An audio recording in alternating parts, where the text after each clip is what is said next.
Season 2 of The Crown, the sumptuous and seductive period drama about the early reign of Queen Elizabeth II, the British monarch, dropped on Netflix this week, and it begins with a royal marriage in trouble. Prince Philip, the Duke of Edinburgh, has been straying, a lithe and supple ballerina is involved, and Elizabeth is distraught. "I think we both agree it can't go on like this," the Queen says, in a buttoned-up, clench-edge showdown aboard the royal yacht, moored in Lisbon Harbour. "The exit route, which is open to everyone else, divorce, it's not an option for us," she continues. "So, what would make it easier for you to be in, not out? The peculiar pressures of a royal marriage, a union in which there is an element of public ownership in addition to private commitment, are the enduring subject of The Crown." The show departs from the official public record in detail. The real Prince Philip's affairs are long rumoured, if not actually confirmed by a spokesman from Buck House. But, in spirit, the narrative's veracity seems unimpeachable. If the intimate scenes of their marriage at happier moments are inferred by the show's writer, Peter Morgan, they are eminently plausible. Which reigning monarch hasn't shooed a horde of intrusive, reed footmen out of the royal bedchambers while inviting her early rising husband to lay off his calisthenic workout and return between the sheets for a bit of the old blue-blooded rumpy-pumpy? The real-life outcome of the drama, imaginatively delineated in The Crown, was marked in Britain, last month, with the release of photographic portraits of the Queen and Prince Philip on their 70th wedding anniversary. That has turned out to be the longest enduring marriage in the history of the British monarchy. The Queen, who is 91, 5 years younger than her husband, is also the longest-running sovereign, 65 years and counting. In the images, shot by Matt Holyoke at Windsor Castle, the royal couple are pictured against a platinum-coloured background, which casts a flattering light upon the Queen's similarly hued corona of hair. Philip, by contrast, is gnarled and craggy, with still dark strands plastered rakishly across his spotted cranium. In the statistically unlikely event that their marriage should last another decade, Philip will look perfect against an oak tree, the symbol of an 8-year marriage. Get to 90 years of wedded bliss and you've apparently achieved granite. The union of the Queen and Prince Philip has, at least for the past half-dozen decades or so, been presented to the British public less often as a love affair than as a partnership held together by compromise and sublimation, the sometimes resigned submission by its dual participants under the strictures of one institution, marriage, within the strictures of another institution, monarchy, within yet another institution, Englishness as such. Renunciation is required, to a greater or lesser degree, in any marriage, and all the more so when your face is on the currency.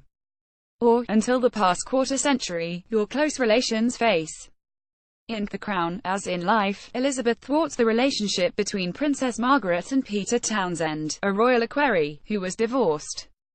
"As your sister, I would have been perfectly happy for you to marry Peter," Elizabeth tells Margaret in the first episode of the new season.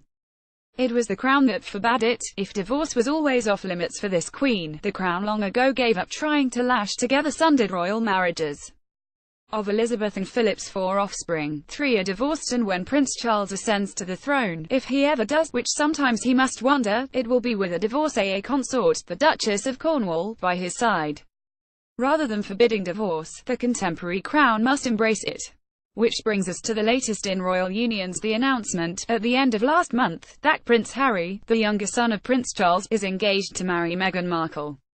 Markle, whose impending royal title is yet to be determined, but who is bound to become the Duchess of somewhere or other, is a 36-year-old American actress, whose first brief marriage ended in divorce 4 years ago. Harry, who is 5th in line to the throne, would have had to ask his grandmother's permission to marry Markle even if she were not divorced, according to rules dating back to the Royal Marriages Act of 1772. Reports are that permission was readily granted, the Queen, like the country she heads, having, perforce, mellowed on matters marital over the decades.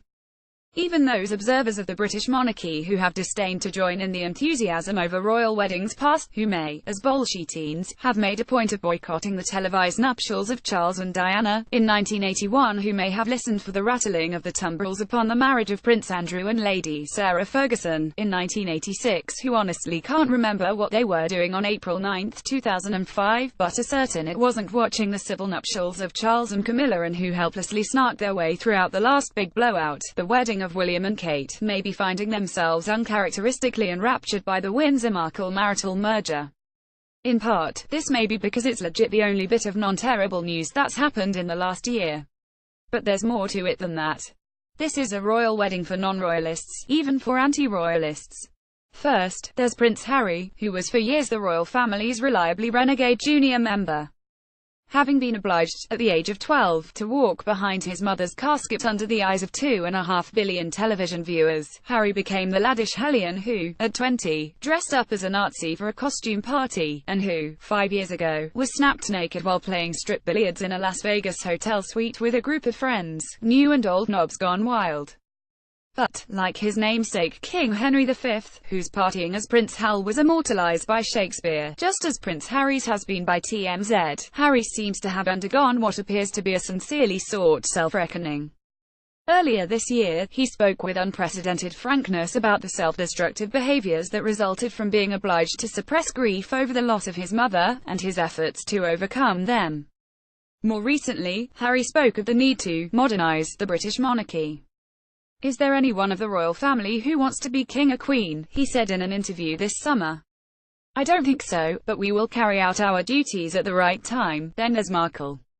If part of the modernization of the monarchy consists of a prince being able to marry a woman who, presumably, once thought she'd found her prince already, there is another important way in which Markle's arrival reconfigures what Prince Philip reportedly calls the firm. Not only is she American, she is also of mixed race. Markle's mother is African American, and her father is white.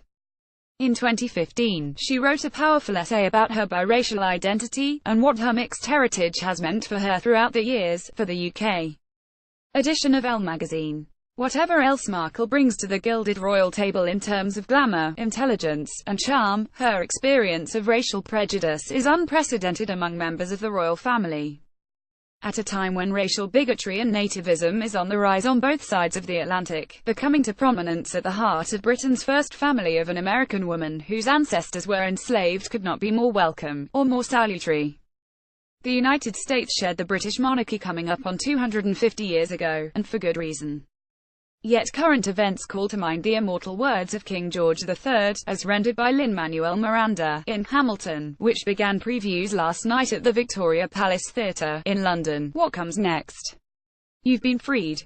Do you know how hard it is to lead? When the President of the United States commits daily offenses, small and large, including, only last week, taking to Twitter to propagate the vile, racist emissions of a minuscule British political party so extremist that even Nigel Farage, the nationalist founder of the toxic far-right party, UKIP, felt moved to remonstrate. The notion of a hereditary head of state who has been instilled from birth with a sense of duty to the nation suddenly starts to seem like not such a bad idea. At least Harry only dressed up as a Nazi. And, so, a modest proposal. In 1995, shortly before the announcement of her divorce from Prince Charles, Princess Diana gave an extraordinary interview on British television, in which she said that while she did not expect ever to be queen, she hoped to be a queen of people's hearts. For those of us horrified by the president's imperial, autocratic instincts, by his apparent wish to reinstate a feudal system with himself at its apex, attended by a small court of plutocrats who, like him, have been even further enriched by Republican tax reform, might we not claim Harry and Meghan as the monarchs of our hearts? Might they not serve as paradoxical avatars of our own hopes for a more open, more international, more unified, and fairer world? Yes, the British monarchy is outmoded, inherently inequitable, and more than a bit silly. And yet one cannot help but wonder whether it would really be worse for our nation to be represented by a young king who is dedicated to a life of public service, rather than by an old fool whose life has been dedicated to scamming the public into serving him.